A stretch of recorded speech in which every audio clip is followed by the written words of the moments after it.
It's 7:12 on a Thursday, and you're standing at the window of a modest one-bedroom apartment, holding a steel thermos you've refilled roughly 3,000 times. The coffee inside costs you about 11 cents a cup. Down in the parking lot, your neighbor is wiping dew off a leased BMW with a microfiber cloth he keeps in his trunk for exactly this purpose. The payment is $540 a month before insurance, before the premium fuel the manual recommends. He'll be late to work again because of this ritual, and he'll blame the traffic. You watch him for a moment. Not with judgment, with recognition. Because last night you glanced at a number the way you glance at the weather, $587,219. Spread across accounts with no badge, no microfiber cloth, no ritual. Nobody in this elevator has ever guessed any of it. It doesn't need to be seen. It took you 8 years to understand that sentence, and one woman with a gray cardigan to teach it to you. This is how you stopped auditioning for a life and started quietly owning one. No inheritance.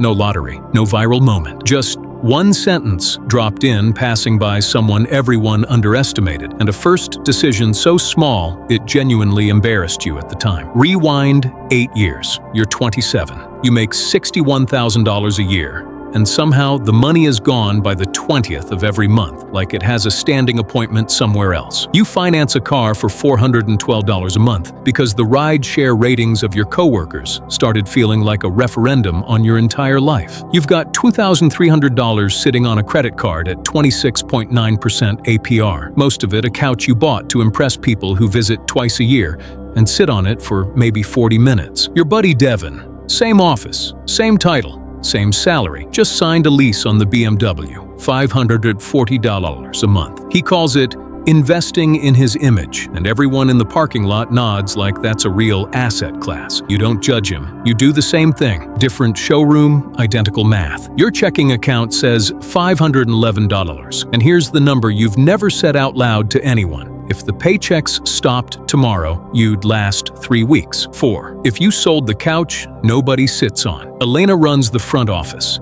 61 years old. Gray cardigan in every season, and the same lunch every single day. Soup from a steel thermos. Exactly like the one you'll own years from now, though you don't know that yet. People assume she's frugal out of necessity. They assume a lot of things about Elena. One afternoon, a consultant, cufflinks, loud laugh, makes a joke about her ancient Corolla in front of the whole floor. Elena doesn't even look up from her ledger. She just says, new money introduces itself. Old money never has to. Then she offers the man a mint and asks about his weekend. That's it.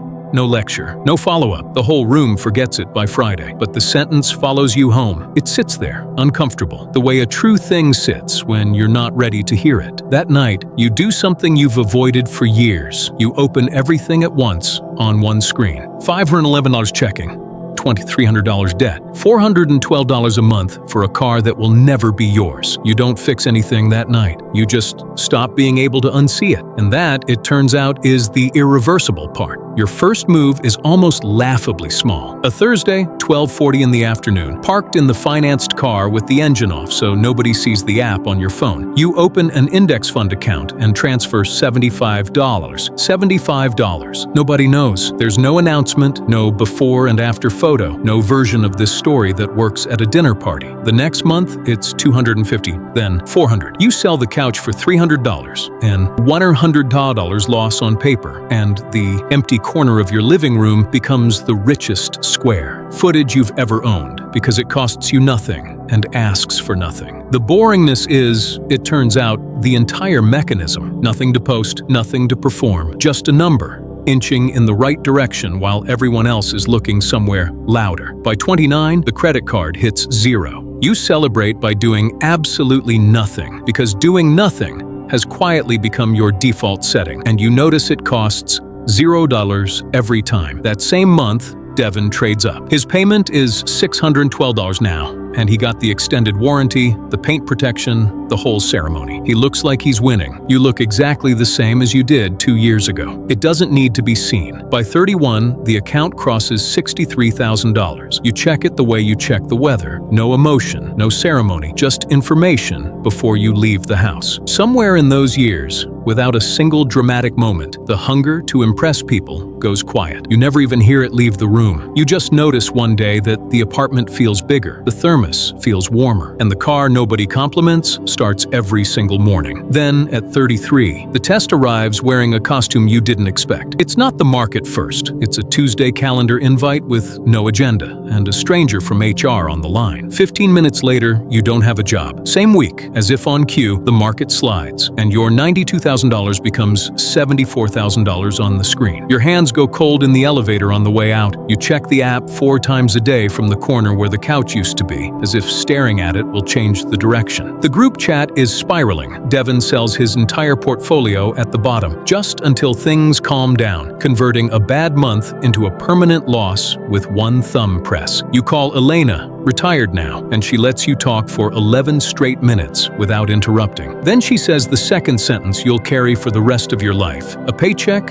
is a faucet. Someone else owns the handle, and it shuts off. Assets are a well. Dig while it's raining. 7 months. That's how long it takes to find the next roll. And here's the part you didn't see coming. You never touch the account. Not once. The boring years had been digging a moat you didn't know you were digging. 6 months after you're rehired, the balance isn't just recovered. It's $118,000, and the fear, though it never fully leaves, is no longer allowed to make decisions. You do the math exactly once, on a diner napkin, and never again. $700 a month, 25 years, $830,000. You fold the napkin into your jacket pocket and pay for your coffee. Nobody at the barbecue would believe the number anyway. Same income as Devin, different gravity, and then, one unremarkable quarter, the crossover happens. You open the statement and realize the account grew by more than you contributed. The money is making more than you are. There's no ceremony for this moment. No confetti, no notification, no feeling even, just one quiet line crossing another quiet line. And from that point forward, the entire direction of your life has reversed, and nobody anywhere can see it. It doesn't need to be seen. You learn how deep the change runs at the dentist. A $600 crown, same day. You tap your card and forget the whole thing before the parking lot. That's the entire transaction now. But here's the part that never makes the highlight reel, and it deserves to. Somewhere along the way, you become financially unreadable to almost everyone who's known you your whole life. Your sister corners you at a family dinner over her second glass of wine and asks, half joking, half not, "Are you ever going to actually enjoy your money?" And you have to stand there, holding a serving spoon, and genuinely think about it, because the freedom is real. But it's quiet, in a way that can feel like absence if you're not prepared for it. There's no number you could say out loud that would land in that room as love instead of distance. So you smile, pass the rice, and let her believe what she believes. It feels like a small betrayal every single time. You get used to carrying it. Then Devin's BMW gets repossessed in the office parking lot at 2 in the afternoon in front of everyone. Then the bankruptcy, $58,000 across 4 cards. Then, months later, the storage unit letter he accidentally leaves open on his desk. Pay $340 by Friday, or the entire unit goes to auction. The unit holds his late mother's photo albums, her wedding china, the only copy of her handwriting. You pay it anonymously that night, online in 4 minutes, from the corner where the couch used to be. He never finds out. You never mention it. It doesn't need to be seen, and neither, you finally understand, does kindness, which brings us back. It's 7:12 on a Thursday. Steel thermos, 3,000 refills, 11-cent coffee. Down in the lot, there's a new neighbor now. The last one moved, wiping dew off something German and leased, running late, paying $580 a month for the privilege of being seen. You watch him with recognition, not judgment. You were him. In another timeline, you still are. Elena passed last winter, quietly, the way she did everything. At the small service, you learn that the woman in the gray cardigan owned 4 paid-off rental houses and left all of them to a scholarship fund for kids whose parents work front desks, quietly, in accounts nobody knew to ask about. You were the only person in that room who wasn't surprised. At home, you open the kitchen drawer where you keep the old statements from the $511 years, folded and yellowing. You've never thrown them out, for reasons you've never fully explained. Maybe so the number never gets to forget what it cost. Maybe so you don't, because it was never about the number. It was about never needing to say it. New money introduces itself. Old money never has to. Nobody knows, and that's not the hiding anymore. That's the arrival. If this found you at exactly the right moment, tap like and subscribe. It costs nothing, which, as you've just spent 11 minutes learning, is sometimes the entire point. Then answer one question in the comments. What's one thing you're still paying for every month that's really just a costume? Mine was a couch nobody sat on. Yours is probably already on your mind. Write it down below. Naming it is the first withdrawal from the old account.